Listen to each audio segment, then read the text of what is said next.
le terrassier, il est rentré avec sa pelle et il a tout cassé, en fait, le sol béton. On a décaissé et le choix qui a été pris à l'époque, on ne le voyait pas beaucoup, on en entend de plus en plus parler, ça a été d'utiliser du mise-à-port. Et là, on se rend compte que la charpente est bouffée par les capricornes. C'est-à-dire ce qui n'était pas visible, en fait, c'était du sapin et tout est bouffé par les capricornes. On a décidé en fait de refaire toute la charpente. Et vu qu'on voulait refaire toute la charpente, on s'est dit on va refaire une charpente isolée sous rampant en sarking.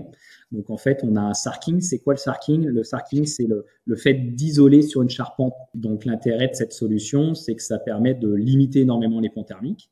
Et puis le post-isolation, ça nous a pris une journée à 4 personnes. Donc ça a été une fenêtre de temporalité très très courte. Un jour, une dame vient et elle me dit en fait, Monsieur Fouchard, je suis né dans cette maison. Est-ce que je peux visiter? Ça me plairait de pouvoir voir cette maison et tout. Et du coup, on rentre dans la maison. Elle me dit vous voyez, je suis né dans cette pièce-là, quoi. Et du coup, c'était quand même assez fort. Bienvenue sur La Case Robinson, le podcast qui parle d'éco-construction et d'habitat écologique. Avant de démarrer cet épisode, j'aimerais vous demander de vous abonner. C'est le meilleur moyen pour soutenir le podcast et propager ses contenus au plus grand nombre. Je compte sur vous. Bon épisode. Au croisement de l'architecture, du bien-être et de l'écologie, je pars à la rencontre de celles et ceux qui mettent ces sujets au cœur de leur vie. Je suis François-Xavier Parent, entrepreneur, formateur en éco-construction et auteur du blog lacaserobinson.fr. Parce que l'éco-construction est encore trop peu démocratisée et que cette démarche demande parfois de surmonter des obstacles inattendus, je vous propose des témoignages inspirants pour vous aider, je l'espère, vous aussi, à créer des lieux plus écologiques, plus sains, plus confortables, qui vous nourrissent au quotidien. Parce que la maison est un abri, un lieu intime, parfois un miroir, aujourd'hui je vous emmène dans la case d'Eddy Fruchard. Eddy est charpentier, constructeur de tiny house, formateur en construction paille et éco-constructeur multi-récidiviste. Autant dire qu'il a beaucoup de conseils à partager et c'est ce qu'il fait avec passion dans ce nouvel épisode du podcast. Il nous raconte notamment le chantier de sa maison qu'il a entièrement rénové avec des matériaux écologiques et sains. On parle donc de l'importance du diagnostic de l'existant, de la gestion des aléas inévitables sur un chantier, d'isolation en paille, de capricorne dans la charpente, d'enduit-terre, de déphasage, de bioclimatisme ou encore de bois brûlé avec la technique Shu-Sugi-Ban. Vous le verrez, Eddy est intarissable quand on le lance sur le sujet de l'éco-construction. Je suis ravi de vous proposer cette nouvelle conversation et vous souhaite un très bon épisode. Bonjour Eddy. Bonjour. Je suis ravi de t'accueillir sur ce nouvel épisode de La Case Robinson. Aujourd'hui, on va parler ensemble de beaucoup de sujets autour de l'éco-construction puisque tu as plusieurs casquettes. Tu es charpentier, tu es constructeur de tiny house, tu es aussi formateur ProPaille et tu as aussi réalisé de nombreux projets, dont la rénovation d'une longère dans les Deux-Sèvres, dans laquelle tu es actuellement. Et j'aimerais qu'on se serve de cette réalisation pour développer la façon dont tu abordes tes projets et partager aux personnes qui nous écoutent et qui nous regardent les conseils pour qu'ils ou elles puissent également réussir leurs projets. Mais avant de rentrer un peu dans le détail de cette rénovation, simplement, qu'est-ce qui t'a donné, toi, envie de travailler dans le domaine du bâtiment et plus spécifiquement dans l'éco-construction? Alors, ce qui m'a donné envie de travailler dans ce milieu, alors je pense que déjà très jeune, mes parents me disaient que je disais que je voulais être travailleur avec un casque de chantier. Et puis c'est marrant parce que j'ai un fils Tilio qui a 3 ans et puis voilà, il est à fond dans le chantier forcément vu que nos ateliers sont juste là. Mais en tout cas, ça c'était déjà prédominant a priori très jeune. Et quand j'ai été au lycée, j'étais bon à l'école. Donc à un moment, on m'a dit si t'es bon à l'école, tu vas faire une première scientifique. En fait, on t'emmène pas malheureusement au collège l'ouverture d'esprit sur les métiers et entre autres sur les métiers manuels. Par contre, j'ai eu la chance vraiment première scientifique de me rendre compte que on te donnait un objectif. L'objectif c'était le bac et puis après le bac, en fait, t'avais pas d'autres voies. Les voies s'ouvraient à toi a priori. Et je me suis dit non, moi j'ai envie, je me sens bien que ça me correspond pas. J'ai envie de trouver ma voie tout de suite. Donc, il s'avère que je faisais de la sculpture en cours avec un couteau, ce qui serait certainement plus trop possible aujourd'hui. Et puis, c'est les copains qui me disaient, mais toi, t'es bon en sculpture, pourquoi tu fais pas un métier manuel qui touche le bois, en contact avec le bois? Et puis, de fil en aiguille, je me suis dit, tiens, pourquoi pas? Et le premier métier qui vient, en fait, à l'esprit des gens, c'est souvent le métier d'ébéniste. Je pense parce que le métier d'ébéniste, il Il y a quelque chose qui est lié à l'art, à l'artisanat d'art, au luxe, donc qui est vertueux. Il faut remettre dans le contexte, hein, c'était aussi il y a un peu il y a plus de 20 ans maintenant, donc les métiers manuels étaient un peu moins valorisés, qu'aujourd'hui. Et de fil en aiguille, j'ai été voir un ébéniste en fait dans le village où j'étais, enfin dans la ville où j'étais. Et puis là, vraiment l'ébéniste, il m'a dit mais surtout fais pas ce métier, le métier est mort, continue tes études. Enfin, c'était très particulier en fait son retour, un petit peu. Je me souviens être sorti en fait de ce rendez-vous et de dire de toute façon l'ancien il faut qu'il prenne sa retraite et puis il en a marre quoi. Et ça m'a pas découragé. Le soir j'en ai parlé à mes parents à dire moi je vais arrêter le lycée. Ils m'ont dit non tu vas continuer le lycée. J'ai dit non je vais arrêter le lycée. J'ai eu la chance, je le dis souvent, qu'ils m'ont accompagné dans cette voie-là. Et on a été faire se renseigner et j'ai découvert le métier de menuisier. Et du coup j'étais parti dans cette voie-là. Donc, il y avait plusieurs voies qui s'ouvraient à moi. On m'avait parlé, mes sœurs m'avaient parlé il y a quelques années qu'elles avaient été visiter le musée des Compagnons à Tours. Et ça, c'était plusieurs années avant, hein, vraiment qu'elles avaient eu la chance de visiter le musée des Compagnons en me disant, voilà, c'est des jeunes qui travaillent, qui parcourent le Tour de France qui parcourent la France avec leur baluchon et ça m'était resté.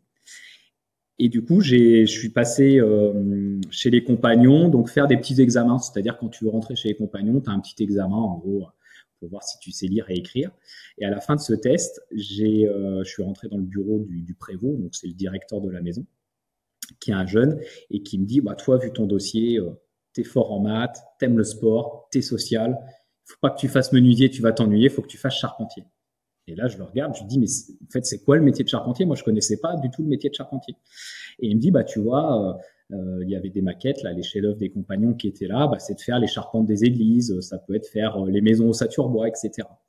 Et il me dit, je te propose, tu vas faire un stage de 2 semaines pendant les vacances de Pâques, et puis soit ça te plaît et tu pars dans cette voie-là, soit tu pars dans la voie de de menuiserie. Et j'ai fait le stage et je suis tombé amoureux vraiment du métier de charpentier, quoi. Et je pense que si j'étais parti dans la voie menuisier, j'aurais arrêté le métier. Alors que le métier de charpentier, c'est vraiment un métier où il y a du travail en atelier, du travail sur chantier, il y a de la conception, on fait de la construction. Enfin, il y a vraiment ce qui est dans mon identité en fait dans ce métier. Et après, l'éco-construction, c'est venu après. Donc, quand j'ai fait ma formation chez les Compagnons, je suis rentré donc en ce qu'on appelle lapin. Donc, j'étais interne à la maison de Tours, chez les Compagnons du Devoir à Tours, dans une entreprise de charpente. À l'époque, c'était 2004-2005, plein boom de la construction. Donc, on faisait énormément de gros projets parpaings avec de la fermette. Et il me manquait quelque chose. Je sentais que ça correspondait pas à... Enfin, voilà, je me dis, si c'est ça le métier de charpentier, j'ai envie d'arrêter. Donc ça, c'était la 2e année du CAP de charpentier. Et j'ai commencé à me renseigner sur Internet. J'ai découvert le bardeau. Donc le bardeau, c'est de faire des couvertures en tuiles de bois. Et en allant sur le site d'une formation, donc d'une association très connue qui s'appelle Le Gabion, qui sont plutôt dans le sud-est de la France, je suis tombé sur un petit article, mais vraiment un article assez mal fait, sur un document Word, la construction en paille. Et là, j'ai lu cet article-là et ça m'est paru une évidence. Je me suis dit, mais c'est évident qu'il faut construire en paille. Venant en plus de la région Berrichonne, donc région Berrichonne, à côté de Châteauroux, donc on est dans la queue de la Beauce. Moi, j'ai fait des cabanes dans les bottes de paille. J'ai vu des monticules de bottes de paille se brûler et on savait très bien, en plein milieu de champs, que c'était souvent rarement accidentel. C'était plutôt parce que les paysans savaient pas quoi en faire, donc ils brûlaient pour évacuer leur stock. Donc ça m'est paru une évidence. Et puis de fil en aiguille, j'ai acheté un livre. Ce livre-là m'a emmené vers le lien d'une association qui s'appelait Les Compagnons. Et en contactant les Compagnons, Philippe Libourreau à l'époque me dit figure-toi que dans quelques mois, on a nos premières rencontres nationales de la construction paille qui ont lieu dans les Deux-Sèvres, au plan d'eau du Lambon, donc en mai 2006. Viens et puis découvre ce que c'est que la construction paille. Et il s'avère que ma famille est originaire des Deux-Sèvres. Et je me suis dit, ça va faire une pierre deux coups. Je vais aller découvrir ce que c'est que la paille et en même temps dire bonjour à la famille. Et puis voilà comment en fait mon entrée en fait dans l'éco-construction. Et on voit comment à la fois ta curiosité, un peu ton envie, tes intuitions sur ton futur métier, et puis des bonnes rencontres aussi qui ont permis de de t'orienter dans la bonne direction, que ce soit charpentier et puis après sur la paille, t'ont servi. Et c'était le tout début de la construction paille.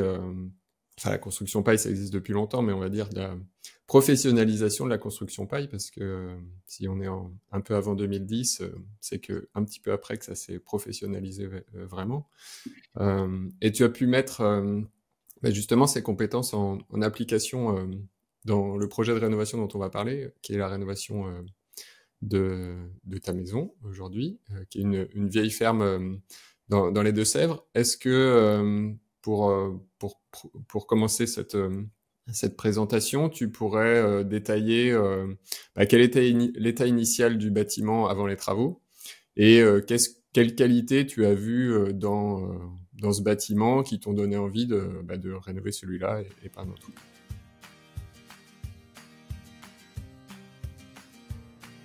Cette maison, c'est mon 3e projet à titre personnel, c'est-à-dire que j'avais déjà essuyé pas mal de choses. Première maison rénovée en 2008, qui était une ruine, les arbres poussaient à l'intérieur de la maison. Projet aussi un peu pilote avec quelques innovations à l'époque, utilisation du terre-chanvre pour l'isolation des murs à la place du chaux-chanvre, dalles en terre, c'est pas de la terre battue, mais c'était la terre de chez Argilus, c'était les premiers essais qu'on a fait chez moi. Deuxième maison construite, maison neuve à titre personnel, isolée en bottes de paille, qui était un projet pour mettre en location, qui a été loué. Et puis, il n'y avait pas forcément ce 3e projet.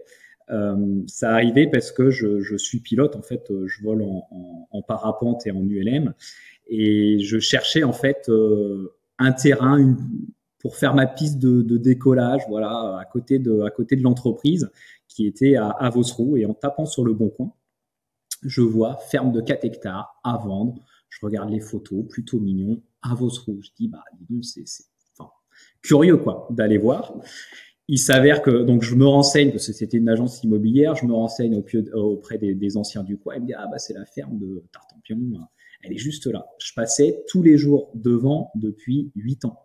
Et j'avais jamais eu la curiosité de prendre ce petit chemin, parce que chez nous, en fait, les petits chemins, ils mènent souvent à une ferme, pour aller voir cette petite ferme. Et puis là, je m'avance et je tombe amoureux de 2 choses. La première, c'est que déjà, l'environnement était magnifique, je pouvais faire ma piste. Et les arbres, chez nous, il y a des têtards, en fait, c'est des arbres magnifiques, donc des arbres qui sont très gros et qui étaient coupés pour faire du bois de production, de chauffage principalement, ou de construction. Donc des arbres magnifiques.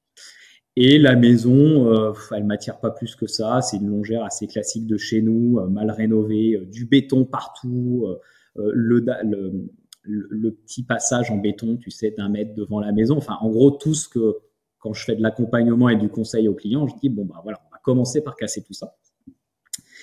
Et mais à l'époque, il y avait énormément de bâtiments. Du coup, il y avait beaucoup de bâtiments parce que c'était une ancienne ferme. Donc aujourd'hui, pour donner j'ai 1800 mètres carrés de toiture. Voilà, il y a énormément de bâtiments. Tout de suite, je me dis, pour l'entreprise, ça va être bien. Comme ça, on va pouvoir stocker des matériaux, éventuellement refaire un 2e atelier, etc. Mais j'avais pas l'intention initialement d'habiter la maison. Je suis revenu le soir. Avec ma compagne, on en discute. Je dis, ouais, j'ai trouvé quelque chose, c'est sympa. La maison, elle serait bien à mettre en location, quoi. Dans l'idée, je m'étais dit, on met la maison en location, on reste dans notre maison rénovée. On a passé 2 ans et demi à rénover cette maison et puis on était très bien. Et puis, Vie me dit à l'époque, elle me dit, non, si on achète là-bas, c'est pour y habiter, quoi. Voilà. Et puis, du coup, on y retournait tous les deux. Et puis, en effet, le projet a mûri. Il y avait un puits, il y avait capable d'être autonome. Et puis la maison, les travaux me faisaient pas peur parce que c'est notre métier, on a l'habitude, etc. Voilà un petit peu vraiment la jeunesse du projet. Ok, on va détailler un peu du coup les choix constructifs, les choix de matériaux de système que tu as pu prendre par rapport à cette maison, par rapport à ses qualités. Avant, tu as commencé un petit peu à les énumérer. C'était quoi les principaux défauts et points de vigilance que tu as constatés au démarrage du projet? Donc sur ce projet, quand on a pu visiter la maison, alors il y avait la toiture qui était, donc chez nous c'est de la tige de botte, hein, c'est de la tuile qui était à l'époque moulée sur les cuisses des Romains ou des Romaines, on ne sait pas trop. Elle était en fin de parcours, voilà. Moi j'avais identifié qu'elle serait à refaire avant les 5 ans. Quoi. Donc ça c'est bien aussi d'anticiper ça, de pas faire confiance à l'agent immobilier qui vous dit non la toiture un petit coup de démoussage et c'est bon. Parce qu'une toiture, c'est toujours un poste très coûteux, essentiel d'une maison, donc il faut bien anticiper les frais qui peuvent arriver dans les années futures. Donc j'avais identifié ça. Après, le béton, hein, béton partout. Si on veut que la pierre, chez nous c'est de la pierre granitique, on est sur une pierre granitique, on est sur la queue du bassin armoricain qui s'arrête après à Poitiers où on retrouve des plaines calcaires. Avant après de retrouver le bassin armoricain sur les contreforts du Massif central, etc. Donc il faut qu'on aère en fait cette maison, qu'on casse. Donc ça c'est pour les travaux extérieurs. Et après en intérieur, rénovation assez classique, dalles béton au sol, carrelage. Il y avait des zones qui étaient plus récentes, donc la cuisine était en placo. On imaginait bien qu'il y avait de la laine minérale dedans. Et les parties principales étaient en briques plâtrières, avec sans doute un vide technique, mais ça, tu peux pas l'identifier quand tu arrives au début du chantier. Donc, l'idée, c'est de quoi faire, quoi. Donc, moi, j'aime bien projet de rénovation globale, de dire on purge au maximum, on va retrouver la pierre, on va voir comment la pierre se comporte, est-ce qu'on a beaucoup d'humidité, et on va voir comment ça se comporte. Notre objectif, c'était de faire quand même. Il y avait un solivage. Cette maison était vendue pour 5 chambres. Sauf que nos maisons, elles sont assez basses chez nous. Donc, en fait, tu rentrais à l'extrémité par un escalier. Et en fait, toutes les pièces étaient communicantes. C'est-à-dire, pour aller dans la chambre du fond, il fallait passer par les 4 autres chambres. Donc, à l'époque, ça passait. Aujourd'hui, c'est un petit peu plus difficile. Donc, on s'est dit de toute façon, nous, on voulait pas d'enfants, une chambre c'est suffisant. Donc à l'étage, on casse toutes les cloisons placo, c'était du placo et puis voilà. Et puis on isole en botte de paille sur le solivage existant. Voilà, quelque chose de pas cher, économique. Ça c'était le projet de départ et le plan de financement a été réfléchi dans cette organisation. Et puis comme vous pouvez apercevoir sur la caméra, je bouge un peu, mais en tout cas a priori maintenant on a une charpente apparente, donc on n'a plus de solivage, donc on n'a pas de botte de paille qui est isolée sur le solivage. Donc du coup, ouais, dans ton diagnostic, c'est bien d'essayer de comprendre quels sont les gros défauts et les gros postes de travaux principaux. Et toi, l'idée c'était de tout reprendre un petit peu à zéro en gardant un certain patrimoine existant qui était qualitatif. Si on part simplement sur le mode constructif, depuis les fondations, peut-être si on parle du gros œuvre, fondation, et puis après élévation des murs s'il y en a eu, et puis couverture, charpente. Est-ce que tu peux nous décrire un petit peu les choix qui ont été faits et les différents matériaux que tu as utilisés?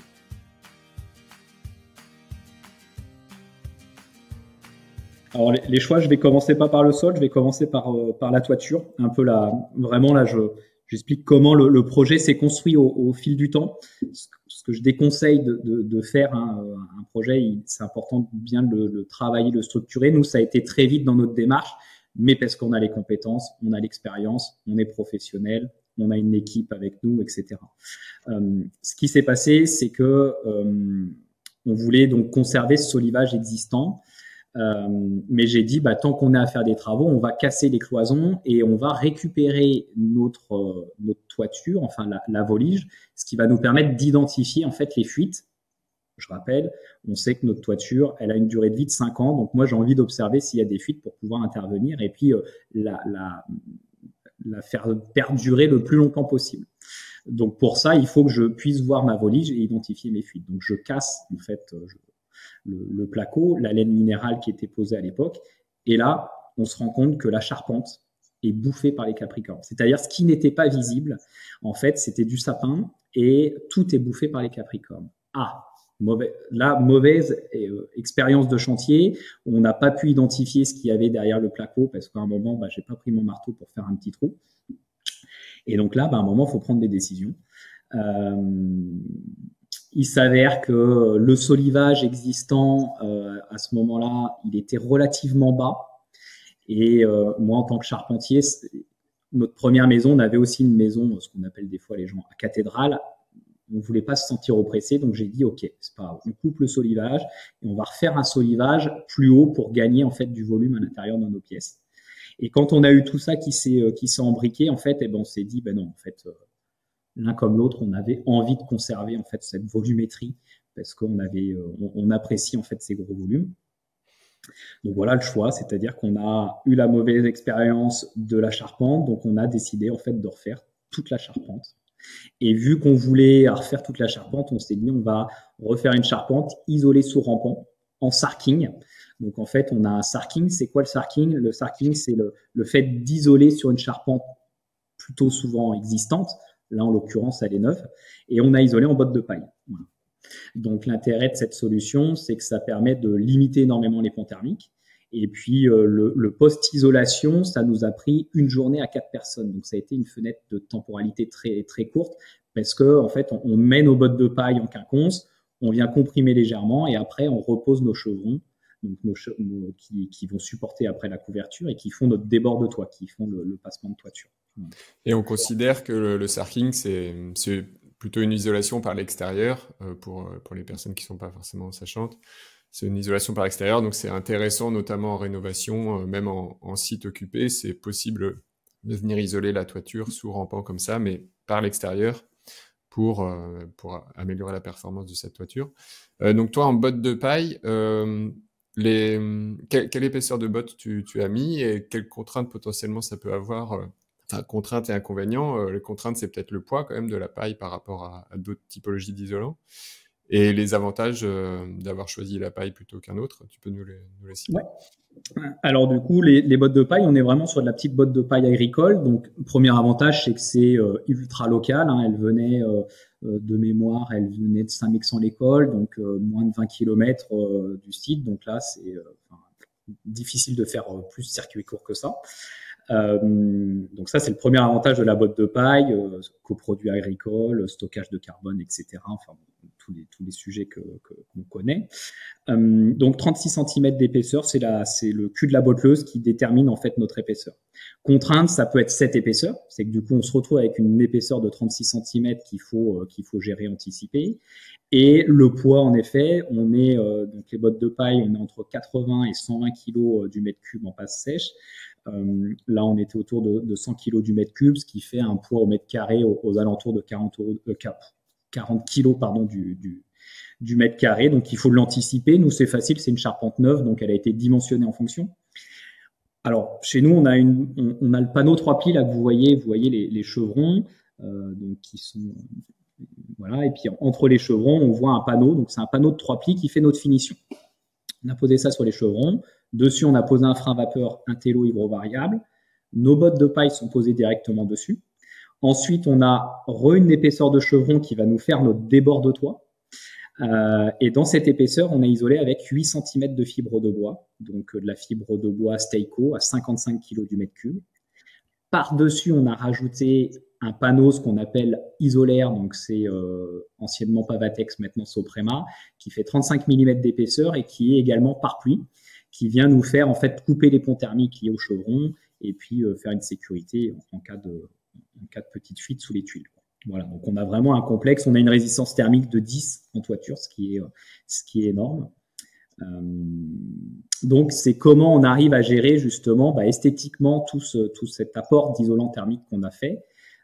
Nous, c'est facile parce que vu qu'on a refait à neuf, en fait, on est venu descendre le niveau de la charpente, c'est-à-dire je voulais pas augmenter la hauteur des murs parce que je l'ai pas dit dans mon vécu, mais en fait, j'ai découvert aussi tout l'éco-construction par Maison Paysanne de France, qui est une association sur la valorisation du patrimoine existant. Donc, j'ai quand même ce goût et ce plaisir de pas trop modifier les proportions existantes des bâtiments. Donc, je voulais pas rehausser ce bâtiment-là. Donc, on est venu descendre notre toiture pour que notre épaisseur de botte de paille, finalement, soit pas visible à l'extérieur du bâtiment. Donc, ça, c'est facile ici parce qu'on est sur un projet de rénovation globale. Quand on est sur une toiture existante, c'est comment on arrive à créer ce bandeau pour qu'esthétiquement, ça ne nous fasse pas un pavé. Alors, dans certaines régions où c'est très culturel, les pays nordiques, eux, ils ont l'habitude d'avoir des très gros, ce qu'on appelle des planches de rive assez conséquentes. Mais nous, voilà, c'est pas trop dans notre ADN. Et puis l'urbanisme, parce que forcément là, on fait des déclarations de travaux. C'est pareil, c'est des notions qu'ils n'apprécient pas forcément en termes d'esthétique. Et toujours sur la paille, par rapport au confort, on a parlé un petit peu avec la résistance thermique de 10, qui est effectivement très intéressante, et au-delà des prescriptions qu'on peut avoir même en RE 2020 sur l'équivalent RE 2020 sur de la construction neuve. Donc c'est intéressant pour le confort d'hiver, pour l'isolation thermique, mais la paille aussi, ça a un intérêt sur le confort d'été. Est-ce que tu peux nous le décrire aussi un petit peu? Oui, c'est vrai que je l'ai pas évoqué. Les isolants qui ont une densité forte, une masse volumique forte, l'intérêt majeur, c'est ce qu'on appelle le déphasage thermique. Donc, c'est pour déphaser en fait la chaleur. C'est comme un gros accumulateur, c'est-à-dire que quand vous prenez un four à pain, on chauffe le four à pain, on retire le feu, et puis en fait la cuisson va se faire parce que la brique a emmagasiné la chaleur et puis va cuire en fait nos aliments. Donc ça, c'est le fait d'accumuler la chaleur, donc l'inertie thermique. Dans nos maisons, c'est pareil. Alors avec une notion, c'est on veut que la chaleur d'été en fait ne rentre pas trop rapidement dans notre maison, qu'elle soit déphasée. Et l'intérêt, c'est que vu que la nuit il fait plus frais, cette chaleur qui est emmagasinée dans notre isolant, dans nos matériaux, va être restituée vers l'extérieur en fait du bâtiment. Donc ça, c'est une notion importante. En botte de paille, on a un déphasage de 13 heures. Nous, ici, avec notre complexe, on doit avoir un déphasage de 18 heures. Si on avait mis une laine minérale, on aurait eu un déphasage qui se tournerait entre 3 et 5 heures. Enfin, il faudrait le calculer précisément, mais voilà. Donc, avec un déphasage de 3-5 heures, quand on a le point le plus chaud en après-midi, entre midi et 14 heures, notre chaleur va être rentrée dans notre bâtiment finalement à 18 heures, où la température extérieure n'est pas suffisamment abaissée pour que nos calories s'échappent vers l'extérieur. Alors, notion déphasage, une notion importante, mais aussi ventilation de la toiture, c'est-à-dire qu'il faut bien réfléchir les deux. Et quand vous avez une tuile, enfin un élément de couverture, dessous, pour que votre couverture soit durable dans le temps, il faut qu'elle soit ventilée. Plus on va augmenter cette lame d'air, plus nos calories en fait vont pouvoir s'échapper. Donc il faut bien réfléchir à ces deux notions, la ventilation pour que nos calories s'échappent, et après le déphasage thermique. Sur les murs, si on continue sur le gros œuvre et l'aspect structurel, murs et fondation, dalles, qu'est-ce que tu as choisi? Alors au niveau des murs, on a plusieurs stratégies. On voit ici là, donc on a la cuisine derrière, on voit les gros linteaux en chêne. Derrière, il y avait un mur. On a créé cette ouverture, et derrière, au nord et à l'est, on avait ce qu'on appelle les toits à cochons. Alors ici, c'était plutôt des petites étapes pour les vaches, etc., qui étaient là. Donc avec Greg, qui est ami associé sur notre activité de Tiny House, c'est lui qui a dit là, pour les évacuations, ça serait plus simple de faire la cuisine ici. Il a eu une très bonne idée. Donc on a ouvert cet élément-là. Donc tout le mur du fond qui est au nord, on est en ITI, isolation thermique intérieure, qui est isolé en ouate de cellulose. Donc on a un peu plus de 15 cm de ouate de cellulose, un film frein vapeur hygrovariable, donc pour gérer l'étanchéité à l'air, mais en laissant migrer la vapeur d'eau. Et puis après, un plénum technique classique où on a les réseaux plomberie, électricité qui passent. Donc cette solution est plutôt adaptée parce que tous nos passages techniques se trouvent dans le mur du fond. Et donc si vous décalez à gauche, enfin à ma gauche, derrière, on a la salle de bain, et après on donne dans la chambre parentale. Voilà. Donc on a vraiment tout un passage technique dans le mur du fond.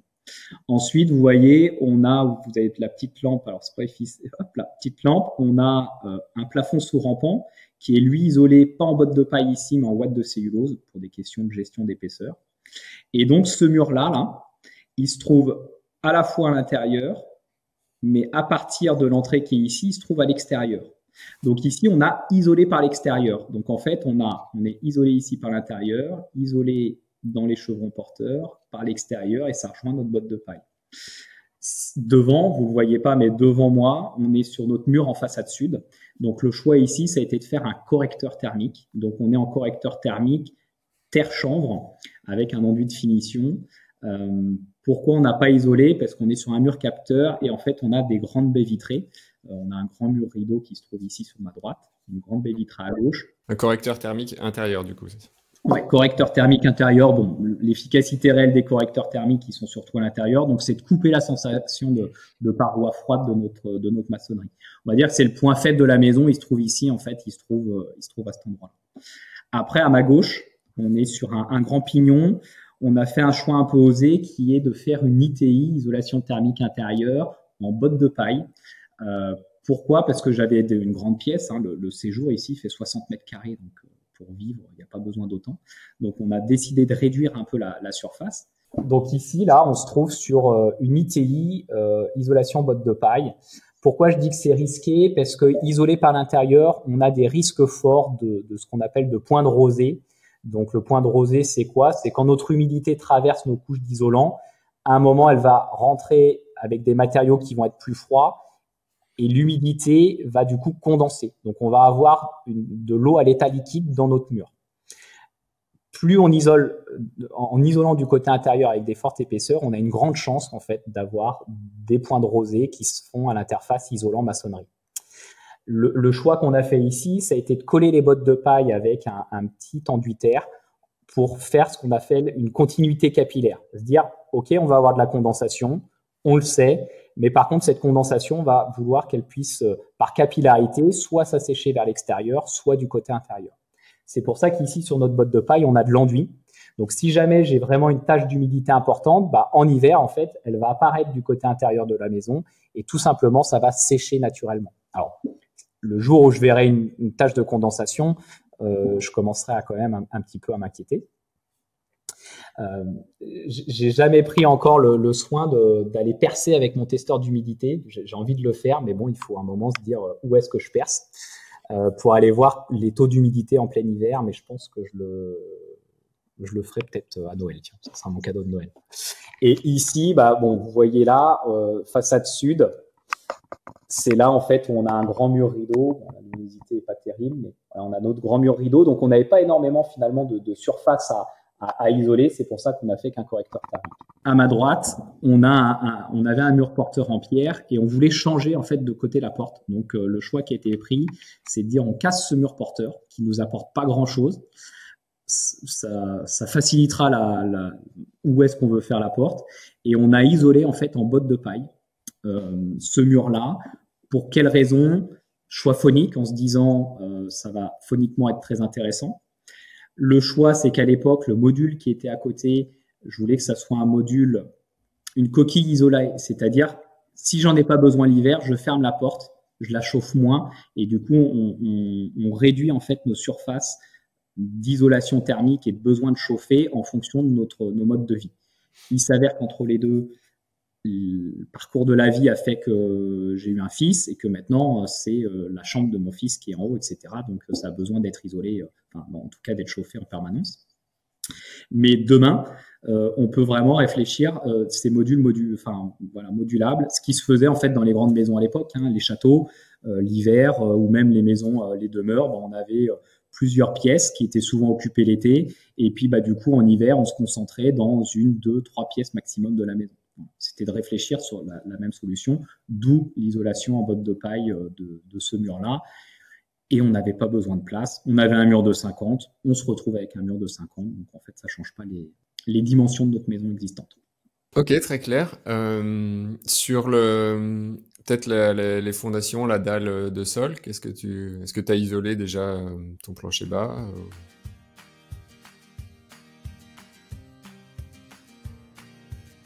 Alors, on a 2 stratégies au niveau de l'isolation du sol. On a donc cette partie-là que vous voyez, séjour, cuisine et la salle de bain qui se trouve du côté de l'ITI isolée en botte de paille.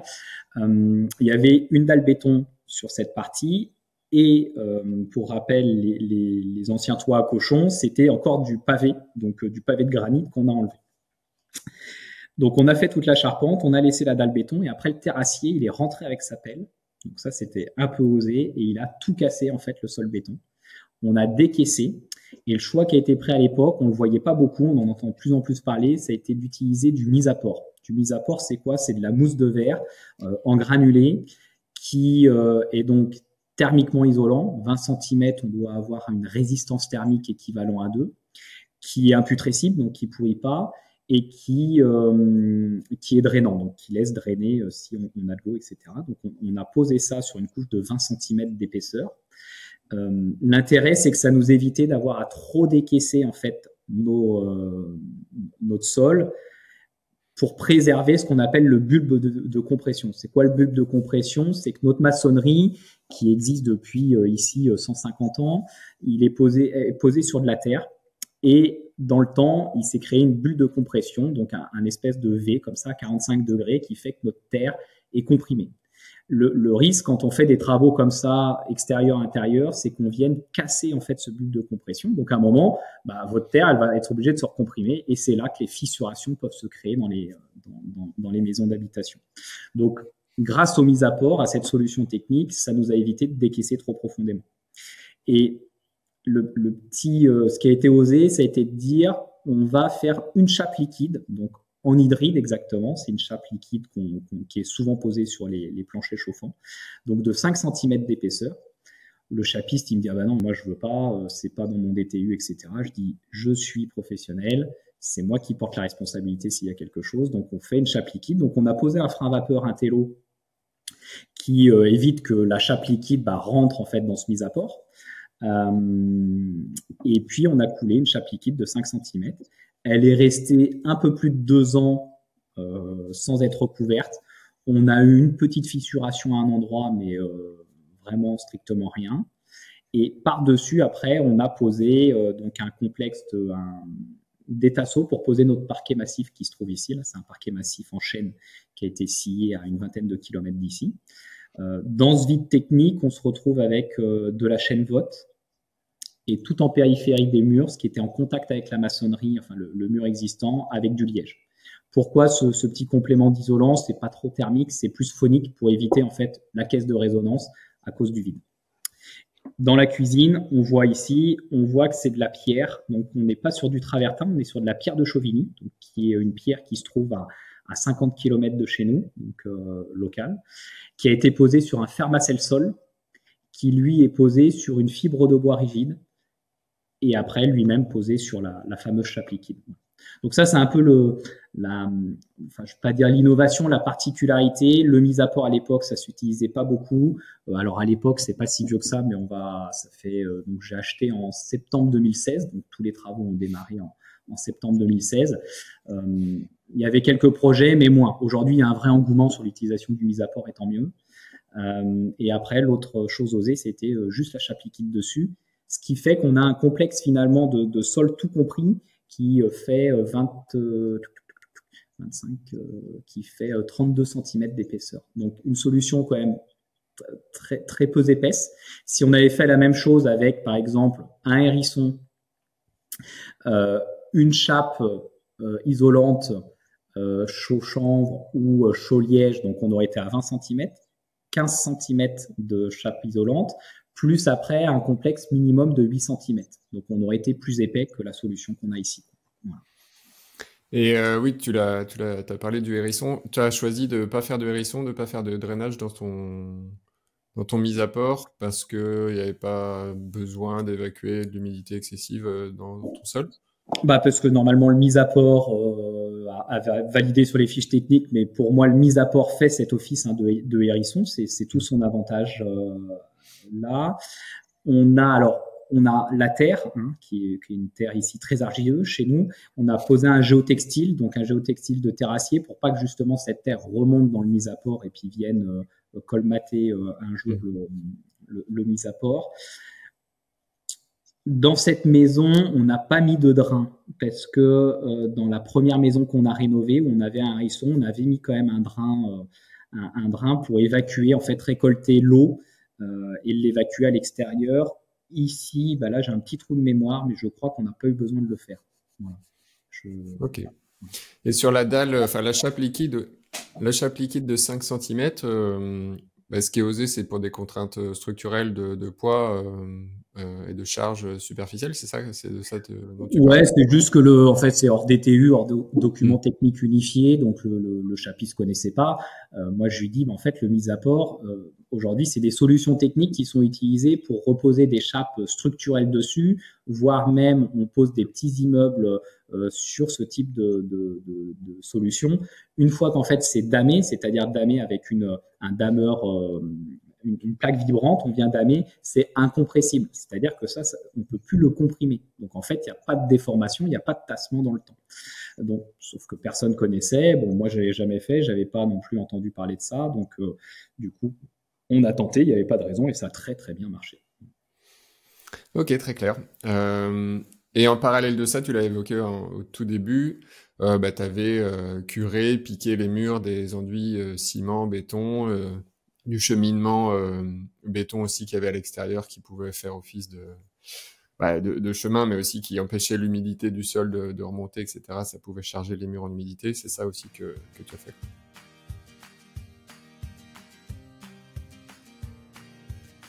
Oui, tout à fait. C'est vrai que tous les murs, en fait, l'idée, c'était de dire, bon, bah, à un moment, on va retrouver la maçonnerie d'origine.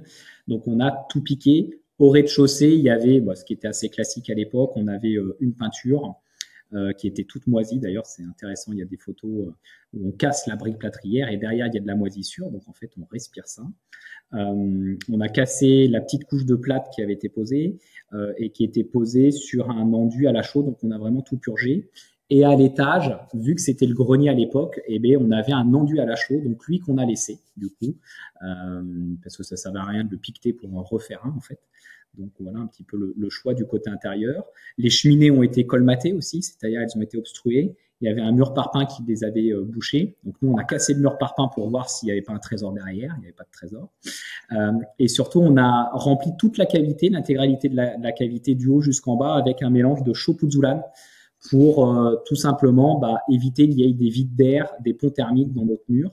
C'est pas pour une renforcer structurellement, hein, c'est juste pour remplir avec un matériau qui est résistant mécaniquement et qui a un petit notion d'isolation thermique, quoi. Et à l'extérieur, tout l'enduit ciment a été cassé, tous les bétons ont été cassés. On a refait les évacuations d'eau pluviale et on a rajouté un drain extérieur on doit être à 1 mètre en fait du pied de fondation de la maison. C'est-à-dire on est décalé du pied de la maison pour drainer un petit peu tout ça. Dans la stratégie aussi de performance énergétique, de confort, donc tu l'as montré tout à l'heure, tu as prévu un grand mur rideau donc sur la façade sud pour récupérer un maximum d'apport solaire. Est-ce que tu peux juste nous présenter un petit peu ce choix? Le projet, ouais. Alors ça, c'est typiquement ce qu'il faut pas faire. C'est rendez-vous avec le maçon. Je lui dis, voilà, il y avait une baie vitrée, mais on voulait agrandir cette dimension de baie vitrée. Et il me dit, de toute façon, je vais casser le mur jusqu'en haut pour après reconstruire le mur. Je lui dis, bon, si tu casses jusqu'en haut, t'embête pas, on le reconstruit pas, on va mettre du vitrage. Il s'avère qu'on en avait posé un mur rideau de ce type-là, dimension identique, sur une maison paille qu'on avait fait à Parthenay, et j'avais trouvé ça esthétiquement magnifique, et puis pour les apports solaires. Donc voilà, le projet a évolué en fait en cours avec la rencontre des artisans, et puis le fait de se dire, je trouvais ça ridicule de mettre un linteau et de recréer une maçonnerie par-dessus. Au pire, si j'avais pas fait un mur rideau, on l'aurait refait en ossature bois, ce qui aurait été plus simple et thermiquement plus performant. Mais là, le choix était de mettre un mur rideau. Donc ça, un avantage en termes de clarté, hein, c'est que la maison est très claire, on le voit ici, c'est très lumineux.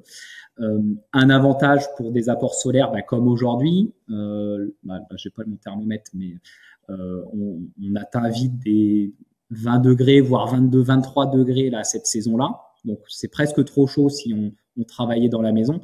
Mais l'intérêt, c'est que du coup, quand je rentre à la maison, moi le soir, sur 18h, 19h, en fait, la température sans chauffage, on est encore à 19,5 degrés. L'inconvénient, c'est l'intersaison, c'est-à-dire que c'est le mois de mars, fin septembre, où le soleil est plus bas. Donc, moi, mes feuilles, j'ai des arbres à feuilles caduques, soit c'est pas encore poussé, soit ça commence à se dissiper un petit peu, et on se retrouve avec des apports solaires importants. Même ça nous arrivait de manger avec les lunettes de soleil ici, quoi. C'est un avantage, inconvénient. Et pour la gestion solaire, aujourd'hui, je n'ai pas voulu faire de pergola, donc une avancée en bois. J'ai une toile brise-soleil, mais forcément qu'il faut que j'installe. Donc, typiquement, je l'ai désinstallée qu'hier. Voilà. Et je l'installe souvent quand c'est un petit peu trop tard dans la saison. Ça, c'est un peu l'inconvénient de l'action de le faire manuellement, c'est qu'il faut le faire, donc il faut prendre le temps de le faire.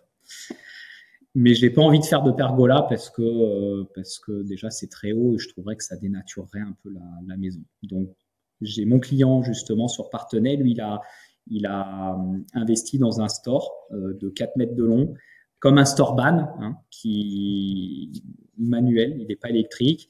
Il m'a donné la référence. Enfin voilà, c'est juste prendre le temps. Je pense que cette solution serait quand même adaptée pour avoir une solution. Tiens, il y a du soleil, tu sors ton store ban, il y a du vent, tu le rentres. Enfin, une gestion un peu plus qui resterait manuelle, mais qui serait déjà installée. Donc, tu as de l'inconfort potentiellement en mi-saison, mais en été, quand le soleil est très haut, finalement, tu as ton débord de toit qui gère cet ensoleillement, et puis ta toile solaire, c'est ça? Alors, en effet, le débord de toit, 21 juin, le soleil, même à midi, il doit rentrer de 10 cm uniquement dans la maison. Donc, c'est vraiment la toile qui casse, qui gère l'efficacité thermique. L'inconfort intersaison, c'est quand même des fois un inconfort un peu de luxe, parce qu'il suffit d'ouvrir. On a un Velux que vous voyez derrière, là, qui se trouve au nord. Donc, en ouvrant le Velux au nord et puis en ouvrant les baies vitrées au sud, en fait, on chasse les calories. Donc, si on a une bonne gestion de la ventilation, pas hésiter à ouvrir, en fait, du coup, on abaisse la température. Voilà. Ça, l'intersaison, ça se gère assez facilement. Et l'été, il faut protéger avec la toile solaire, quoi. La mettre assez tôt pour pas être embêté.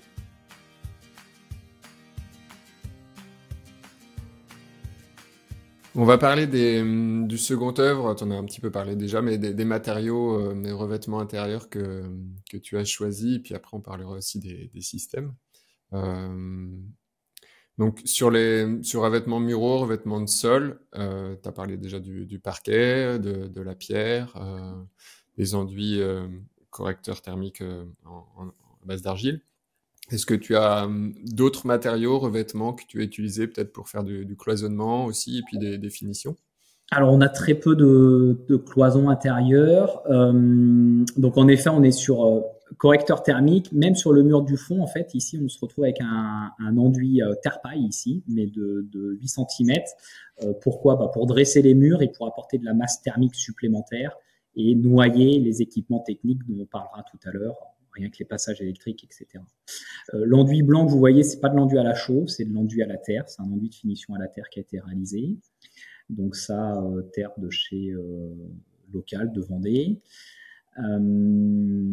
Parquet massif au sol, pierre naturelle en effet, je réfléchis en parallèle. On a une partie où on a du chauchant, on a une finition chauchant, donc la partie chambre de mon fils en fait qui se trouve en chauchant. Une partie aussi en fermacelle avec des enduits terre dessus, donc pour la partie à ma droite. Derrière, dans la cuisine, c'est du bois brûlé, donc technique Shushiban. Ça, c'était un petit peu osé, mais il me restait, en fait, on avait organisé un chantier participatif pour réaliser une façade chez un client. Et il restait quelques mètres carrés de bardage. Et je me suis dit, tiens, pourquoi pas essayer de ce contraste. C'était un peu osé parce que c'est pas évident de se rendre compte et je suis assez content du résultat. Est-ce que tu peux nous présenter cette technique, l'intérêt? Donc c'est du bois brûlé, donc ça donne un aspect noir, même un peu brillant quand il y a de la lumière dessus, qui se reflète. D'où ça vient? Quel est l'intérêt? Alors, d'où ça vient? Ça vient, c'est une technique japonaise qui a été utilisée à l'époque pour éviter l'inflammabilité d'une maison à une autre. Nous, dans nos maisons au colombage, c'est pour ça qu'à un moment, les toitures en chaume, par exemple, ont été interdites en ville pour éviter l'inflammabilité, parce que les moyens d'arrêter le feu étaient limités, pareil dans les autres cultures. Donc ça, un retardateur au feu, voilà. Et c'est en termes aussi de résistance, de protection du bois, ça lui fait une couche de protection, hein, ça devient du carbone, donc les quelques millimètres deviennent du carbone, donc ça, il n'y a pas de champignons qui se développent dessus, etc. Voilà. C'est arrivé un peu en France, bon, ça fait quelques années maintenant, nous on était au début un petit peu de la mouvance quand ça a apparu. C'est vraiment le côté esthétique en fait qui a botté beaucoup les gens. Nous, on a fait plusieurs tiny avec ça. Ce qu'on évite maintenant, pourquoi? Parce que vu que c'est noir, ça accumule énormément la chaleur. Donc aujourd'hui, avec les problèmes de surchauffe qu'on a, on essaye plutôt d'avoir des matériaux clairs avec l'albédo qui rejette en fait qui absorbe pas la chaleur. C'est une technique qu'on utilise habituellement plutôt pour du bardage extérieur. Là, c'était un revêtement intérieur que tu as choisi plus pour l'aspect esthétique, mais on l'utilise habituellement plutôt en extérieur. C'est ça. On l'utilise pour faire du bardage extérieur. Et moi, c'est le même bardage extérieur, sauf qu'on l'a posé en intérieur, qui est devenu du lambris. Si vous touchez, quand il n'est pas traité, avec une huile de protection ou un vernis, du coup, vous avez le côté charbonneux qui se retrouve sur les mains. Donc, pour stabiliser ça, en fait, on a posé un vernis naturel de chez Nature Harmonie qui permet justement de lui rajouter une résistance. Donc là, si on le touche, il n'y a pas de souci. Vous voyez toute ma collection de couteaux. C'est sûr que si ça arrivait que le couteau frotte le bois, ça enlève cette protection. Et puis là, on se retrouve avec le côté charbonneux dessus.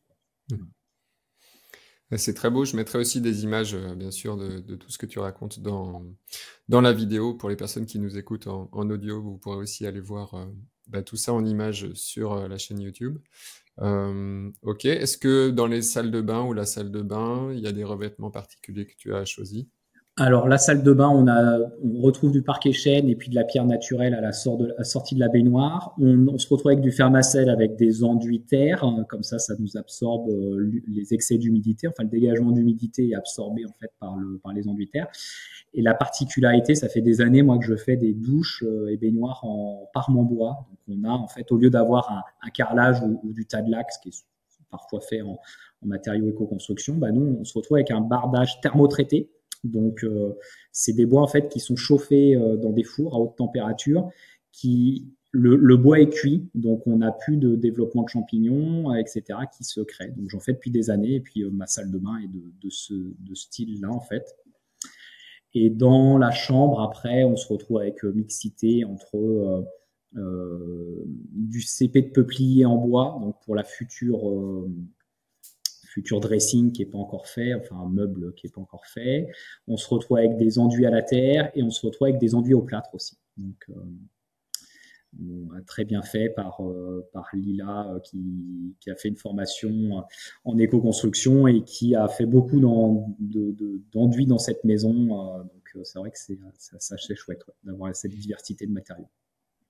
Sur le bois dans ta salle de bain, c'est du bois qui est dans la cabine de douche ou dans la baignoire? Ouais, c'est ça. C'est-à-dire au-dessus de la baignoire, on se retrouve avec ce parement bois. Dans l'autre partie, on va dire la partie Tilio, mon fils, donc on a aussi une salle de bain qui était la première salle de bain. Là, c'est une douche et les parois de douche en fait sont vraiment en bois thermotraité, thermochauffé. Traité haute température, c'est les 3 nominations qu'on trouve. Et dans la douche, on a une partie basse de ce qu'on va appeler une garde au sol de 20 cm en fait, voilà, comme en extérieur, pour le rejaillissement, pour éviter que le bois soit trop proche quand même trop en contact avec le sol. Donc le bois est au contact de l'eau dès qu'on utilise la douche ou la baignoire. Et est-ce que c'est un bois exotique particulièrement résistant à l'eau ou le fait de le thermotraiter, ça permet justement d'utiliser des essences plus locales? Tout à fait. L'intérêt de cette technique thermochauffée, c'est que ça permet d'utiliser des essences qui sont pas forcément faites pour être en extérieur, parce que cette technique, c'est surtout pour faire du bardage bois extérieur. Typiquement, il y a beaucoup de tiny house qui sont faites avec du bardage rectifié ou thermotraité peuplier. Le peuplier est pas fait pour être en extérieur. Alors, nous, dans le Marais Poitevin, c'est la région nord-caise, on est à 40 km ici. Il y a une variété de peupliers où les anciens l'utilisaient pour faire du bardage extérieur, mais a priori, c'est une certaine variété. Sinon, le peuplier, si vous le laissez dehors, il ne va pas durer très longtemps. Donc, le fait de le thermochauffer permet d'utiliser des essences locales dans un usage qui n'était pas destiné initialement. Ici, c'est du sapin, c'est du pin assez classique qui a été thermotraité. Okay. Un inconvénient, c'est que le fait de le cuire comme ça à haute température, ça supprime sa résistance structurelle. Donc, c'est plus un bois qui est structurellement résistant et il est plus fragile au poinçonnement. Il est plus fragile. Il y a eu tout un développement à un moment de terrasses bois pour faire des lames de terrasse bois en rectifié. je pense que ça se fait plus à vérifier, mais en tout cas, ce qui ressortait souvent, c'est que mécaniquement, c'était au poinçonnement. Donc, poinçonnement, des petits graviers, etc. Ça marquait quand même fortement. Et par-dessus, tu appliques une huile de protection ou quelque chose de manière régulière? Non, là, on n'a rien posé parce que justement, le fait qu'il soit rectifié, les produits d'imprégnation, donc qui peuvent être huile, etc., s'imprègnent plus en fait dans le bois. Donc, on n'a rien posé. Il est naturel. Je fais depuis plusieurs années. Donc, avant, j'utilisais un bardage extérieur. Là, j'ai utilisé ce qu'ils vendent comme du lambris thermochauffé.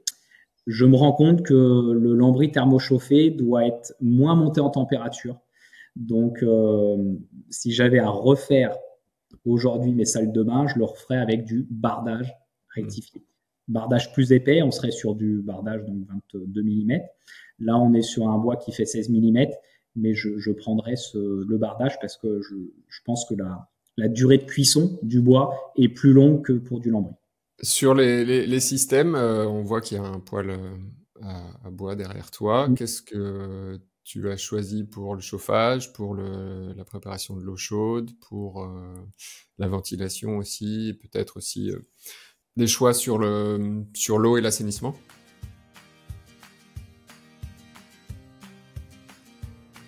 Au niveau du chauffage, moi j'ai toujours eu cette volonté d'avoir des équipements qui soient très simples, plutôt avec du bois. Pourquoi? Parce que nous on produit du bois, on produit de la chute de bois.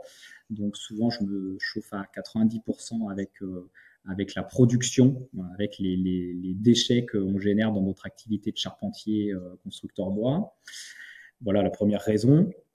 Ici, la question, c'était comment on arrive à chauffer l'intégralité de la maison qui est assez longue et en plus avec des fois des pièces, des petites portes avec des gros murs. Donc, on a commencé avec un poêle à bois pendant la phase travaux. En fait, le chantier il a quand même duré un peu dans le temps avec un poêle à bois. Donc, on chauffait très bien cette partie-là, mais par contre, on avait du mal à chauffer la partie qu'on appelle le studio, donc qui est maintenant la partie Attilio. Et quand j'ai fait venir des copains, donc le courant alternatif, qui sont spécialisés dans l'autonomie énergétique à Lusignan, là pas très loin d'ici, ils m'ont dit tiens, un poêle bouilleur dans ton projet, ça serait bien.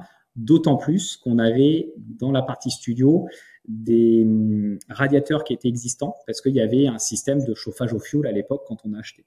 Donc on avait gardé en fait ces 2 radiateurs pour le petit studio que j'ai commencé à habiter avant de finir en fait la rénovation de la partie principale ici.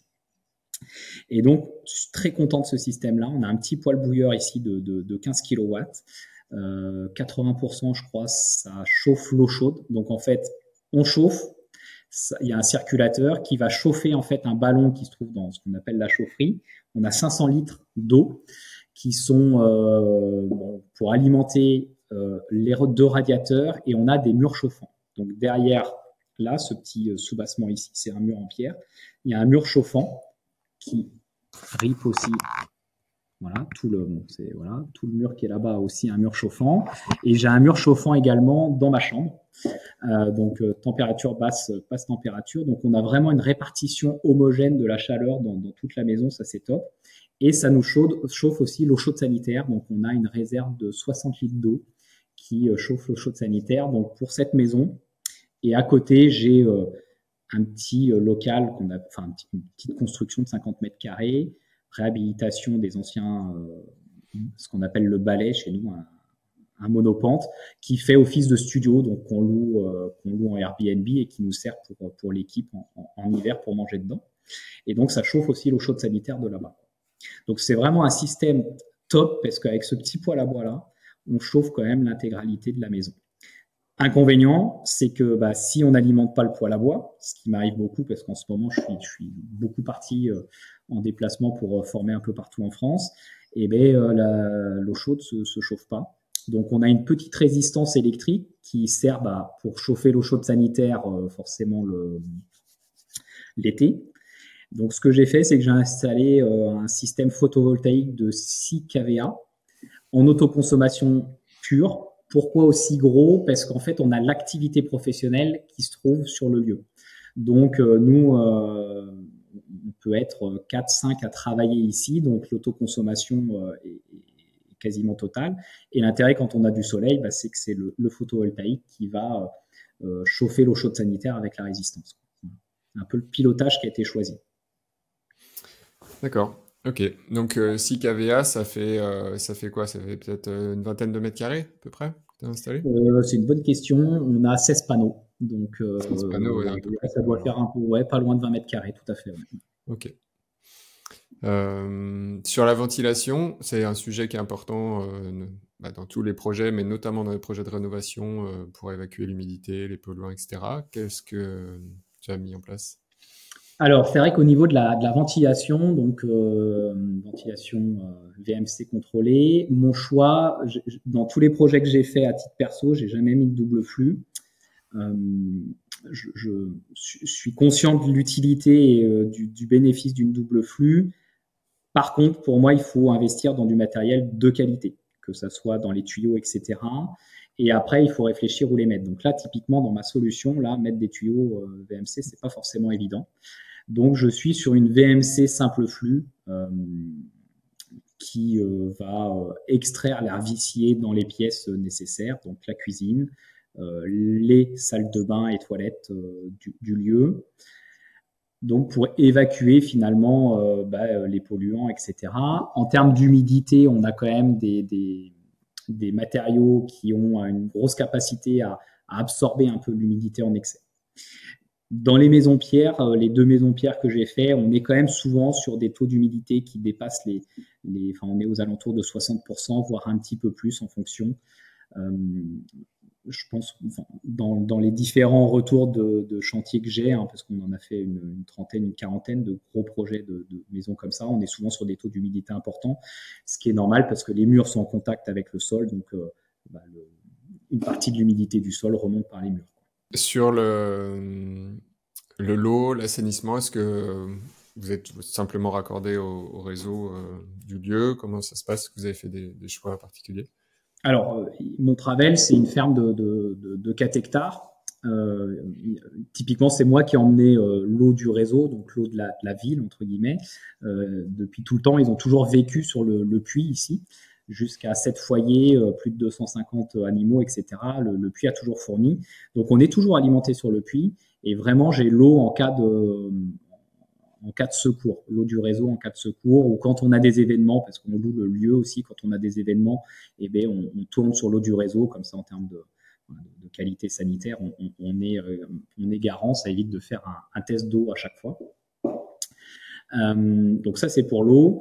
Ensuite, pour l'assainissement, il y avait un assainissement qui n'était pas aux normes, donc on a fait une fosse toutes eaux avec un rejet extérieur en phytoépuration. Voilà. Mais on va remettre à jour l'assainissement parce qu'on est en train de faire on a un bâtiment qu'on transforme en salle d'accueil de 70 mètres carrés où on organise des spectacles, etc. Donc on fait un ERP, établissement recevant du public, et du coup on va être obligé de créer un assainissement adapté et on va repiquer la maison sur cet assainissement-là. En fait. Parce que le problème de l'assainissement pour des ERP, enfin voilà, des choses qui sont ponctuelles, c'est que si c'est pas suffisamment alimenté, du coup les bactéries en fait finissent par mourir, etc. Donc l'idée c'est de court-circuiter en fait la maison pour pouvoir alimenter le système. Ouais, merci, on a fait un bon tour de la rénovation sur les matériaux, sur les systèmes. Est-ce que tu as une anecdote à partager par rapport à ce projet, un retour d'expérience particulier, soit quelque chose d'amusant, soit une galère un peu originale que tu as rencontrée? Je dirais que celui-là qui m'a presque le plus épaté, c'est le maçon qui a créé l'ouverture ici et qui a décrouté tout l'extérieur parce que il était indépendant, mais il avait un handicap, il avait un problème au niveau du bras, il avait une mobilité ultra réduite du bras, il pouvait pas pincer, donc le marteau-piqueur, il maintenait, c'était fou de voir ce qu'il était capable de faire avec cet handicap. Parce qu'en plus, il bossait principalement tout seul. J'étais épaté de me dire, mais en fait, c'est faisable. Quoi. Donc vraiment, je ne vais pas dire une force de la nature, mais en tout cas, une ingéniosité pour se débrouiller malgré son handicap du bras. Donc ça, c'était ce qui m'a vraiment marqué. Et après, l'autre marqueur, c'est que Bon, on fait des baptêmes de l'air et du coup, j'ai des clients qui viennent. Et un jour, une dame vient et elle me dit, bah, en fait, Monsieur Fouchard, je suis né dans cette maison. Non. Est-ce que je peux visiter, enfin, ça me plairait de pouvoir voir cette maison et tout. Et du coup, on rentre dans la maison. Elle me dit, bah, vous voyez, je suis né dans cette pièce-là, quoi. Et du coup, c'était quand même assez fort. Elle me dit, j'aimerais vraiment beaucoup pouvoir faire venir mon père qui a toujours vécu ici. Lui, il a habité à l'âge de 3 ans dans cette maison jusqu'à sa retraite à 60 ans. Et du coup, bah, j'ai dit non, au contraire, faites-le venir. Donc, ils sont déjà venus 2 fois. J'aimerais bien les refaire venir. Donc, ils ont vu en plus les différentes strates d'évolution de rénovation de la maison. Et puis, ce qui était super chouette, c'était d'avoir l'histoire de cette maison en me disant, ah, mais c'est mon père qui a bouché le four à pain ici. Donc, on avait des choses, des traces dans ce qu'on appelle la chaufferie. Voilà, il y avait 2 poutres. Moi, j'avais toujours dit que ça devait être pour mettre une réserve d'eau, et puis il me l'a confirmé. Il me dit, bah ouais, là-haut, c'était la réserve d'eau. Donc, on pompait en fait de l'eau du puits dans cette réserve, et puis après, par gravité, en fait, on faisait un château d'eau. Ça alimentait le reste de la maison. On a une mare, bon, comme c'est classique dans les maisons, dans les fermes, et la mare qui servait pour bâtir, pour construire la maison. Et il y avait je l'avais fait décaper, donc elle était pavée dans le fond, et il y avait des bois qui étaient encastrés. Et il me dit, ah, mais il y a des bois, ben, on m'a toujours dit en fait que cette mare, elle servait à ruisseler le chanvre, c'est-à-dire qu'on mettait le chanvre dans l'eau et puis après il tapait pour pouvoir récupérer la fibre. En fait. Donc il me dit, ah bah s'il y a des bois, c'est sûr, ça servait à ça. Quoi. Donc c'est vrai que ces mémoires, en fait, ces personnes qui ont vécu toute leur vie ici, c'est vraiment quelque chose de chouette et de marquant. Ouais, c'est une belle anecdote et oui, c'est des retours précieux sur la vie et l'histoire du lieu, c'est chouette. Sur un sujet un peu plus terre à terre, est-ce que tu peux nous partager des aspects par rapport au volet financier du projet, peut-être un coût au mètre carré, voilà, pour donner un peu une idée aux personnes qui nous écoutent sur ce type de réalisation, combien ça peut coûter, peut-être sur la main-d'œuvre, sur les matériaux. Alors toi, il y a peut-être pas mal de choses que tu as fait toi-même, etc. Donc il y a des postes qu'on peut pas vraiment comptabiliser sur l'ensemble, mais voilà, qu'est-ce que tu peux nous partager comme élément économique?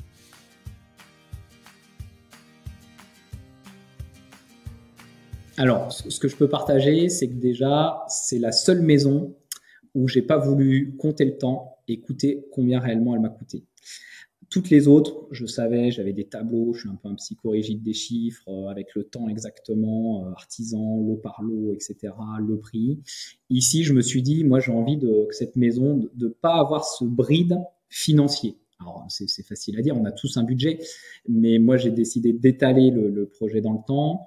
On a des compétences qu'on peut faire nous-mêmes, etc.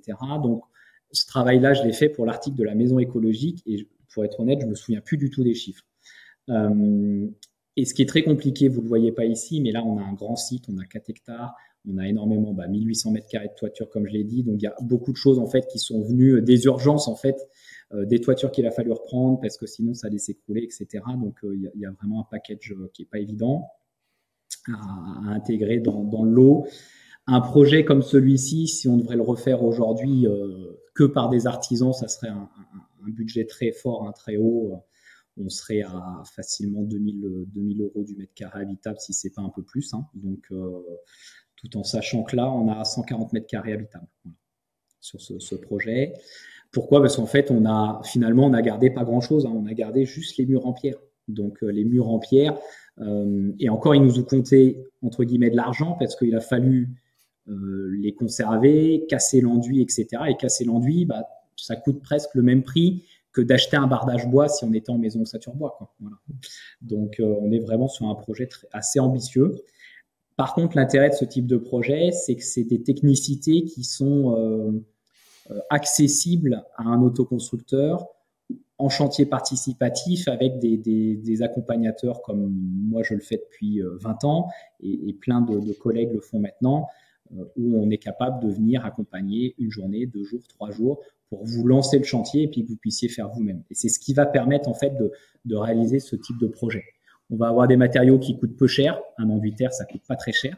Par contre, c'est une certaine technicité et donc, c'est bien de savoir, d'aller sur des chantiers participatifs avec le réseau TUISA ou autre, qui permettent de maîtriser en fait la compétence et puis de pouvoir le réaliser chez soi. Tu parlais de l'article dans le magazine La Maison écologique. Je l'ai à côté de moi. Donc, Voilà. pour les personnes que ça intéresse, il y a eu un article effectivement sur le projet de rénovation d'Eddy dans le numéro 134 de La Maison écologique. Et alors, sur le prix, effectivement, c'est marqué en intro que ça a coûté 1154 € par mètre carré.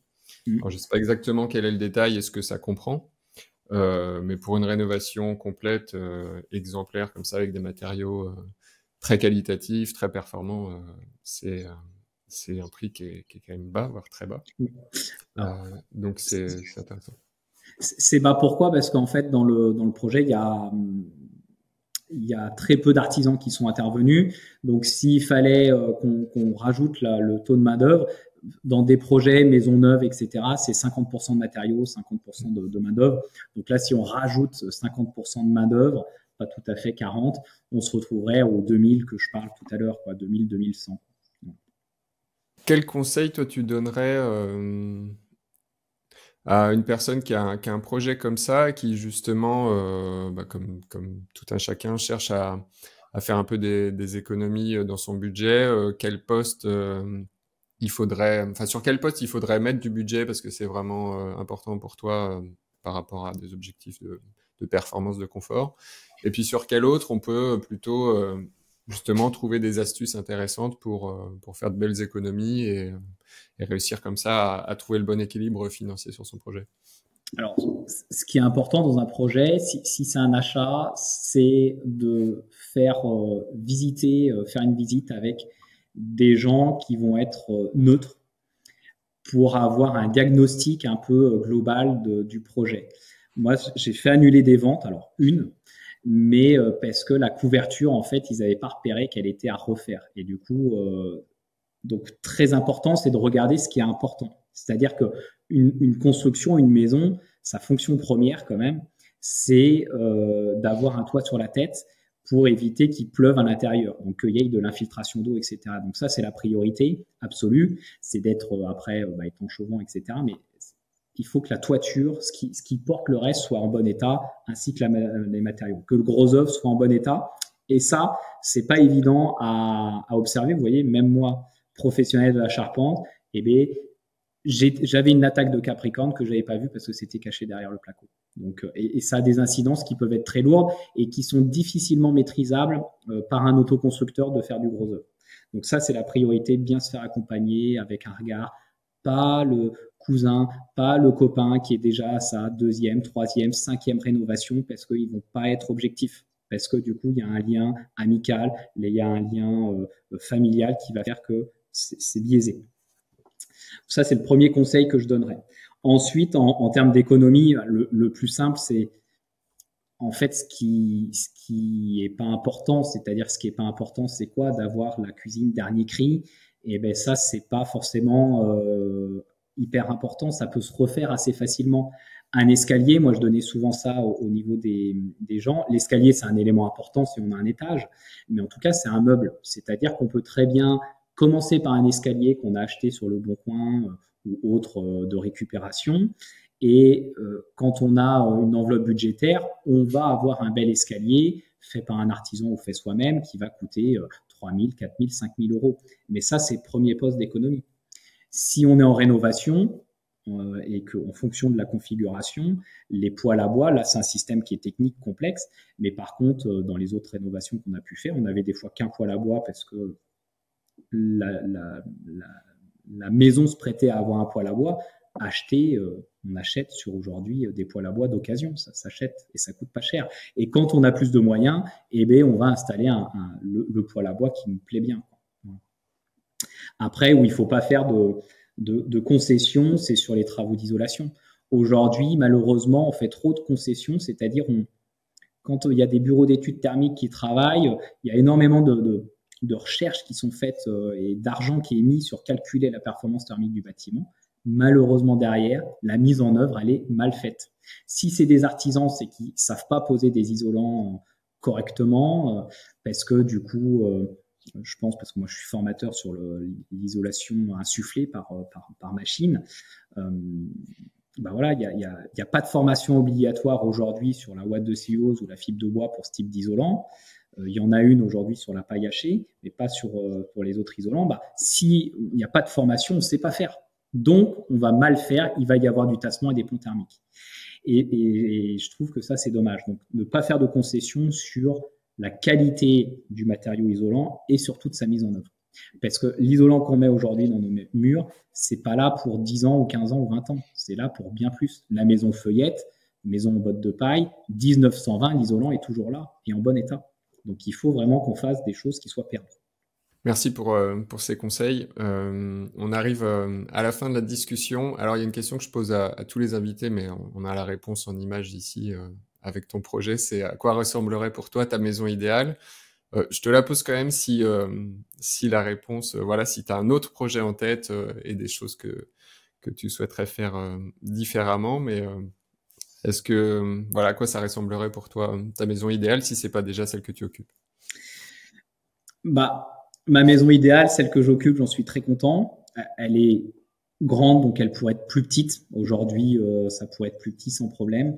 Mais au-delà de la maison, moi, c'est vraiment ce que j'essaye de faire aussi ici, c'est le lieu de vie. C'est-à-dire que ma maison se trouve sur un espace foncier qui est 4 hectares aujourd'hui, etc. Et c'est comment créer de la vie. Quand je suis venu ici, j'ai toujours dit, ce lieu-là, c'est pas fait pour qu'une famille, qu'un foyer habite sur place. Il faut qu'il y ait plusieurs foyers qui habitent sur place, ce qui était le cas à l'époque. Enfin, à l'époque, il y avait des parents qui habitaient, des grands-parents, etc., qui habitaient sur le même lieu. Et c'est comment reproduire, recréer en fait ça en 2024. Nous, on a essayé de le faire. On a eu beaucoup de gens qui ont habité en tiny house, en yurt, etc. sur le lieu. Donc, on a vécu jusqu'à 8 foyers ici. Donc, on était tous sur le puits. On n'avait qu'un compteur commun. On n'a rien demandé à la collectivité, c'est-à-dire pour créer de la voirie, etc. Enfin, du coup, on mutualise, zéro artificialisation des sols dans des zones agricoles. Malheureusement, on a la puissance, comme j'appelle, étatique, l'État qui est venu dire ouais, c'est des solutions ce que vous faites, mais du coup, vous n'êtes pas dans les clous. Vous êtes en terrain agricole, donc du coup, vous pouvez pas, personne ne peut habiter sur le lieu. Et du coup, c'est ce que je trouve dommage parce qu'aujourd'hui, on a des jeunes qui habitaient ici, qui bossaient dans des entreprises, donc à Bois et Paille, par exemple, qui se trouvent à 800 mètres. Donc, les gamins y allaient à pied. Les parents étaient contents parce qu'en fait, ils étaient dans un environnement sécurisé ici. Il n'y a pas de logement dans le village de Vossereau, donc les jeunes ne peuvent pas loger dans le village de Vossereau. Et nous, on leur proposait des solutions. Voilà. Des stagiaires qui viennent chez nous aussi, ils trouvaient des logements ici. Et ça, aujourd'hui, on n'a pas de solution qui nous permette de répondre à ça dans nos territoires de campagne. Donc, il va falloir que la législation bouge vite, mais comme toujours, ça met du temps. Comme la construction paille, comme plein de choses, c'est que c'est d'abord les gens qui sont souvent des fois hors la loi ou un petit peu à côté, qui font en premier, et puis après on arrive à faire passer ça dans le milieu législatif, mais ça demande du temps. Donc au-delà de la maison, tu vois, c'est la maison, c'est plutôt est-ce qu'une maison, ça s'inscrit en fait un foyer, mais au-delà de ça, c'est faire comment on fait village en fait, comment on fait communauté. Oui, parce que on l'a pas évoqué, mais ton lieu, c'est aussi un tiers-lieu voilà, que tu essayes d'animer à travers des événements, tu l'as cité, puis aussi la vie des entreprises qui sont sur place. Je mettrai les liens aussi de tout ça dans les notes de l'épisode. Est-ce qu'il y a un livre ou des livres que tu voudrais partager aux personnes qui nous écoutent pour les aider dans leurs projets ou pour les inspirer de manière un peu plus large? Et ben ouais, plusieurs livres déjà. Alors, je dirais le livre que j'ai coécrit avec mon ex-compagne, donc Virginie, qui s'appelle Technique de construction paille, donc aux éditions Erol. Alors, c'est plutôt sur la construction neuve, mais il y a énormément. En fait, il y a 13 projets de vie, 13 parcours de vie avec des temps de mise en œuvre, des coûts de construction qui datent d'une époque, mais ça permet de voir des différences d'une technique à l'autre. Et on parle du chaud-chanvre, on parle de la phytoépuration, on parle de la toiture végétalisée, des enduits terre, des enduits chauds, et que ça soit sur de la maison paille ou de la rénovation, les techniques sont les mêmes. Il est plus édité, c'est-à-dire qu'on peut plus l'acheter en physique, mis à part sur le marché de l'occasion. Par contre, on peut l'acheter en ligne, donc c'est un peu moins pratique. On l'a en PDF. Alors pour faire des recherches, c'est pratique. Pour le lire, c'est un peu moins sympa, mais voilà. Ça, c'était le premier livre. Après, toute la gamme des livres qui sont aux éditions Terre Vivante sont très bien. Voilà, l'isolation écologique qui a été réédité, l'isolation phonique de Terre Vivante. Ils ont sorti un nouveau livre là sur le confort d'été aussi. Donc là, il est en commande. J'ai hâte de le recevoir parce que ça faisait longtemps qu'on attendait ce type d'ouvrage. C'est des livres qui sont très techniques, donc qui répondent aussi bien aux professionnels, où on va trouver nos matières à continuer à progresser, mais ils sont très pédagogiques. Donc même pour un autoconstructeur, un particulier, il reste accessible avec des schémas de compréhension, etc. Donc c'est vraiment une gamme de bouquins très bien. Et après, bien sûr, les revues qui sont adaptées, donc Maison écologique que tu as cité, qui est une très bonne revue, et Habitat naturel aussi, qui sont les deux pendants. C'est des revues qu'il faut avoir. Quand on a un projet de rénovation ou de neuf, il faut avoir les éditions d'avant et puis être abonné parce que vous trouverez forcément des exemples de projets qui vous font écho, des techniques qui seront adaptées. Je mettrai les liens aussi vers tout ça dans les notes de l'épisode. Pour ceux qui ont l'image, on aperçoit ici quelques références de Terre Vivante, voilà, ceux dont tu parlais, rénovation écologique, l'isolation écologique, l'isolation thermique écologique. C'est vrai que c'est des super bouquins, à la fois pour les professionnels et pour les particuliers, avec des schémas explicatifs très clairs. Est-ce qu'il y a une citation ou un mantra que tu aimes te rappeler en tête, qui t'aide aussi, qui te donne envie d'avancer vers tes projets? J'en donnerai deux. Un de chantier où les gens me connaissent, enfin ceux qui me connaissent, voilà, c'est pas plus mal comme ça. J'ai souvent tendance à dire ça, mais pourquoi j'aime bien ça, c'est que des fois on a des imprévus. Typiquement, la charpente avec les Capricornes, on peut soit être désolé, être perturbé, etc. Et puis finalement, j'ai dû dire c'est pas plus mal comme ça. Et aujourd'hui, je le confirme, c'est bien mieux comme ça en termes d'esthétique, de confort, etc. Donc ce petit côté qui fait que on voit toujours le positif et pas le négatif d'une situation qui peut arriver. Et sur des chantiers, il en arrivera forcément. Et puis après, l'autre que je dis depuis longtemps, mais c'est seul on va plus vite, ensemble on va plus loin. Et ça, c'est vrai dans beaucoup de choses, que ça soit dans les réseaux en éco-construction, que ça soit en activité professionnelle. Moi, je suis charpentier. Mon métier, c'est d'être et de faire avec les autres. Tout seul, un charpentier fait pas grand-chose, quoi. Et sur les types de projets de ce type-là, c'est d'autant plus vrai parce que aujourd'hui, ici, c'est ma maison, mais il y a énormément de gens qui ont œuvré sur ce projet-là. Et puis, quand on a des chantiers participatifs, c'est grâce en fait aux autres qu'on peut faire des enduits chaud-chambre, des enduits terre-chambre, etc. On voit que ça mène à des belles réalisations. Pour terminer, est-ce qu'on peut orienter les personnes qui veulent en savoir plus sur toi, sur tes activités, te contacter? Alors, moi, de mon côté, j'ai plusieurs activités, mais j'ai une activité Citizen où je fais de l'AMO, assistance à maîtrise d'œuvre. Donc, je fais de l'accompagnement et de la formation, donc sur chantier ou en amont. Depuis très longtemps, même avant j'étais certainement un des premiers dans l'éco-construction qui a fait des petits tutos sur Internet. Donc, ça fait plus de 20 ans que je fais ça, principalement sur la paille, mais j'ai une chaîne YouTube, Eddy Fruchard, où j'ai des liens donc sur la maison paille, sur la rénovation, et aussi des liens de plus en plus de youtubeurs qui font de la pédagogie très bien. Donc je me sers pour former les pros. Typiquement, il y a On n'est pas des pingouins qui fait une vidéo pédagogique pour expliquer l'isolation thermique et le déphasage. Et c'est vraiment aujourd'hui la seule vidéo que je trouve très pertinente, avec des petits fluides de couleurs différentes. Donc il y a plein de choses comme ça. Mais il existe tellement de choses que moi, j'ai concentré sur ma chaîne YouTube, Papy Claude qui intervient, enfin voilà, des liens. C'est que des copies de liens, mais au moins on peut trouver pour son projet quelques éléments. Merci Eddy pour toutes ces explications, ces conseils. Bravo pour cette belle réalisation. On voit que tu es passionné par le sujet et puis par tous les sujets connexes à ton métier de base qui est charpentier. C'est, je trouve, un très beau projet que tu as réalisé avec une réflexion, on l'a bien vu, depuis l'amont sur le diagnostic de l'existant, sur le confort, sur le choix des matériaux, sur la physique du bâtiment en général. C'est hyper intéressant. Je mettrai des images, comme je le disais, dans la vidéo pour illustrer tout ça, et puis aussi dans l'article sur lacaserobinson.fr.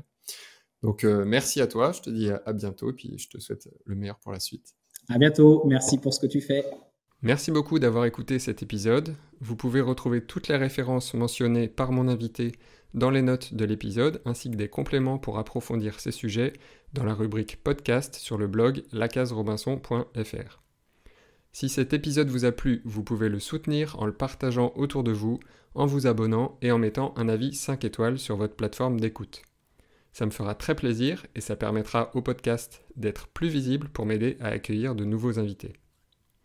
Si vous voulez aller plus loin dans vos projets de création d'habitats plus écologiques, plus sains et qui vous inspirent, sachez que c'est mon métier de vous y aider. Je propose différentes formules d'accompagnement, du coaching à la formation en ligne, et je suis sûr qu'une d'entre elles est faite pour vous. Si malgré tout vous n'y trouvez pas la formule qui vous parle, contactez-moi pour que nous puissions créer ensemble l'accompagnement idéal qui vous aidera à concrétiser vos projets. Vous retrouverez toutes les informations sur le site de la Case Robinson. Sur ce, n'oubliez pas de vous abonner, de partager cet épisode autour de vous, et je vous dis à très vite pour une nouvelle conversation sur la Case Robinson.